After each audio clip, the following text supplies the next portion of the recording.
Now, the deepest fault line, viewers, in the world is the one that divides Russia and the West. The Cold War ended, the Warsaw Pact ended, USSR ceased to exist, but the rivalry, the one-upmanship and the military tensions between Russia and America have in fact intensified in the post-Cold War era. And the Russia-Ukraine conflict that's going on due to this needs to be seen from that prism. The real shot of peace at the Alaska summit could actually be if these major issues, these underlying fault lines are actually addressed. The icy glaciers are, in fact, some would say, the ideal setting to break the ice between the West and Russia for hopefully a ceasefire and hopefully for some sort of a cessation of hostilities.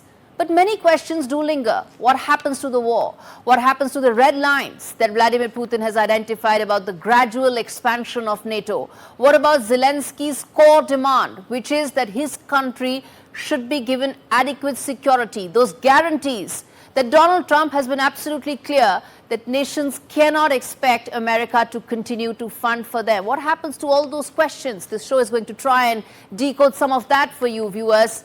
And let's now talk about the 5 key milestones as far as this war is concerned. Now, it's very easy to treat this as one long conflict that's been going on for 3.5 years, but there have been several important milestones, key inflection points that changed and impacted the entire conflict, its nature. And let's walk you through some of that.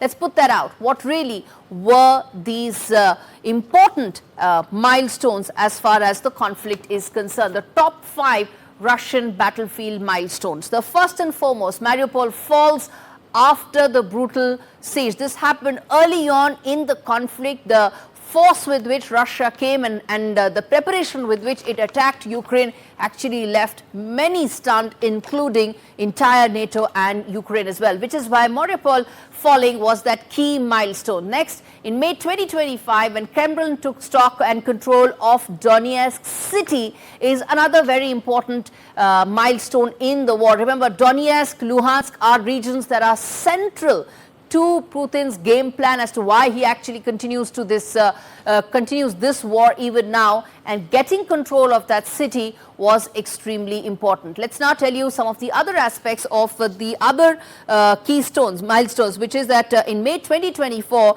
when Russian forces opened new front near Kharkiv, this was a very important city for Ukraine, and when this came under the siege of Russian attack, it seemed that the war has taken a completely different turn, and it has actually since then.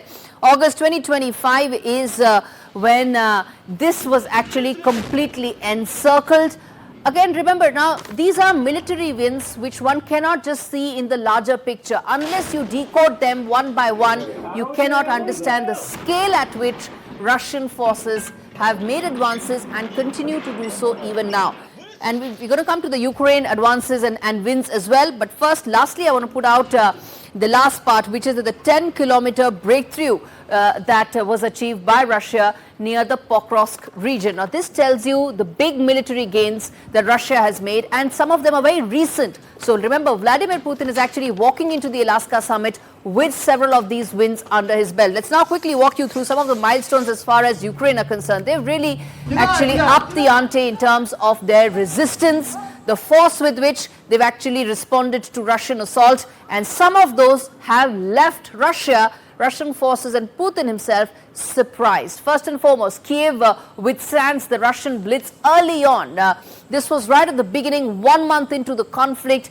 Kiev was bombarded, the capital city, but it came back. It also acted as a uniting factor when there was massive resistance that came through. Next up, we tell you the other important milestone, Kherson, which was liberated in the southern push. Now, this was extremely significant because this showed what Ukraine could actually do, despite many seemed with having lesser ammunition, did not have the kind of air assault that Russia does, and still was able to respond. Kherson was a key inflection point in the conflict. The other was the drone swarm strikes that hit Russian air bases in June of this year. This was actually Ukrainian indigenous mind in terms of how they thought that they could make the most of the situation. They don't have, as I said, the kind of weaponry, the kind of Russian air assault that Moscow does, but they responded with those drone strikes, which really left massive losses as far as Russian air bases are concerned. The other two, let's quickly tell that,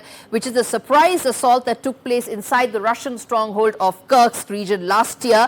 Now, this was extremely significant, viewers, because this even surprised many NATO allies, whether it was President Biden, who was then in office, or several other leaders. They were actually very pleasantly surprised with the ability of Ukraine forces and the agility with which they actually went deep inside the Kursk region. And this was a personal, many would say, a personal blow as far as Vladimir Putin is concerned, because he thought that this affected the invincibility of the Russian forces. And lastly, Ukraine retaking the iconic Black Sea outpost early on in June 2022 was another very important aspect of this war.